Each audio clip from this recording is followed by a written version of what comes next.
Jail चला जाए, कब उसकी सजा हो जाए। अगर 2 साल से ज्यादा सजा हो गई तो जनता इतनी मेहनत करके उसको जिताएगी। सीधा साधा आदमी हो। आज तक मेरे ऊपर कोई 323 की भी FIR नहीं दर्ज। तो यही कह सकता हूँ।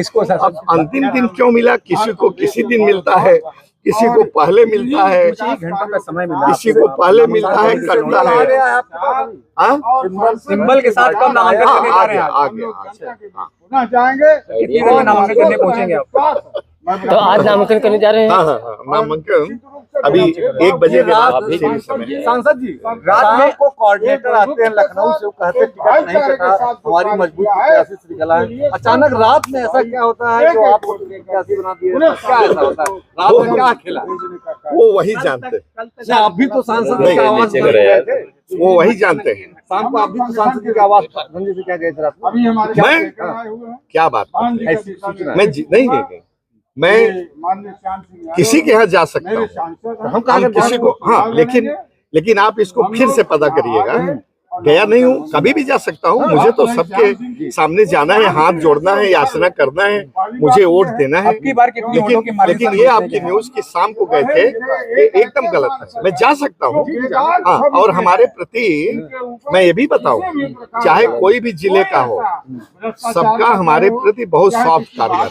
मैं ये भी बता रहा हूँ, मेरी जिले में किसी से दुश्मनी नहीं है। सर जी, एक आपका लेटर वायरल हो रहा है, इंडिया गठबंधन से लड़ने की बात चल रही थी, इस पे क्या कहेंगे? वो पुरानी बात हो गई और किसी ने मुझे बुला के रेफर किया था और बाद में नहीं दिया, तो उसके लिए मैं क्या कर सकता हूँ। वो बात सही है, लेटर की बात सही है। जो बात सही है वो मैं नकारता नहीं। अब की बार कितनी वोटों की मार्जिन से जीतने का लक्ष्य है आपका? 3 लाख बार मैं कोशिश करूंगा आपके पास जीतूं, ज्यादा से ज्यादा मार्जिन नहीं। प्रचार करने का समय कम मिला और अंतिम मौके पे नामांकन का अंतिम दिन है। कोई बात नहीं, कम मिला, लेकिन मैं जनता समझेगी। मैं अपना प्रचार करूंगा मीडिया के थ्रू। सामने भाजपा के प्रत्याशी कृपा शंकर सिंह और सपा के प्रत्याशी बाबू सिंह कुशवाहा, तो क्या कितनी टक्कर रहेगी आपकी इनसे? देखिए भाई, मैं एक सीधा साधा आदमी हूँ। आज तक मेरे ऊपर कोई 323 की भी FIR नहीं दर्ज है। ठीक है, इसमें मैं समझता हूँ कि इसमें मैं और लोगों से अपने को भिन्न पाता हूँ। ठीक है, बाकी हम किसी के बारे में कुछ कहते नहीं। आप लोग खुद खोजी आदमी हैं, बुद्धिमान आदमी है।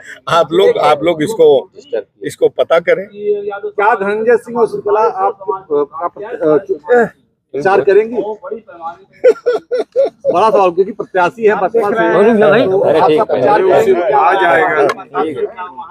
प्रचार करेंगे सर, पहले टिकट मिला देंगे। मैं उनसे मांगूंगा मदद अपने चुनाव में।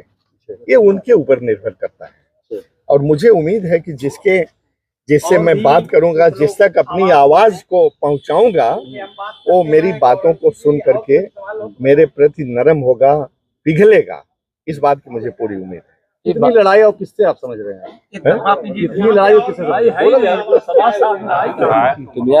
सरकार ने प्रत्याशी उतारा है, बसपा सरकार में इनके ऊपर 5000 करोड़ के घोटाले के भी आरोप है, नरचम घोटाले। देखिए, वो सब मैं जानता हूँ, लेकिन वो मैं नहीं बोलना चाहता। 5000 आजकल तो क्या है ना कि जो जितने बड़े घोटाले में शामिल है उसका स्टेटस उतना ज्यादा है। वो अगर 5000 घोटाले में है तो 10,000 घोटाले वाला का स्टेटस उससे ज्यादा है। उसी मामले में 3 CM।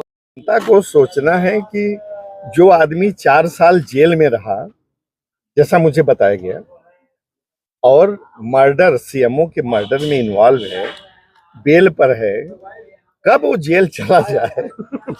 नहीं, हम सही कर रहे हैं। कब वो जेल चला जाए, कब उसकी सजा हो जाए।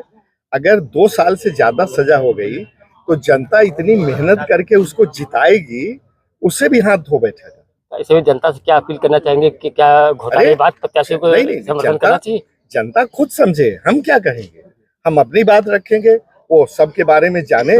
और हम तो पढ़ते थे ना, जब तो यही सुनते थे कि भाई वो पार्टी वोटी कुछ नहीं, जितने प्रत्याशी खड़े हैं वोटर देखे कि कौन उसके हिसाब से अच्छा है। अब देखो भाई, अगर वोटर यही समझता है कि उसको पैसा चाहिए, उसको ये चाहिए, उसको वो चाहिए, तो ये तो मैं नहीं कर सकता, क्योंकि मैं मुफलिस आदमी हूँ। मैं पेंशन से अपनी काम चलाता हूँ। एक बार तो चुनाव किसी तरह से कुछ जमीन जायदाद बेच करके लड़ गया। अब मेरी उतनी ताकत नहीं है, मैं पार्लियामेंट की पेंशन और अपनी सरकारी पेंशन से अपना एक जो निम्न वर्गीय गृहिणी है उसकी तरह मैं अपना खर्चा चलाता। सामने वाले दोनों प्रत्याशी पैसे वाले हैं। ठीक है, अब ये तो जनता को तय करना है ना कि पैसे वाले हैं, पैसा उनसे पाएंगे, पैसा देंगे, पैसे की लालच में उनसे वोट देंगे कि वो निष्पक्ष आदमी को, फेयर आदमी को, ईमानदार आदमी को वोट देंगे। ये तो जनता को तय करना है। हम तो अपनी बात केवल करें, बस।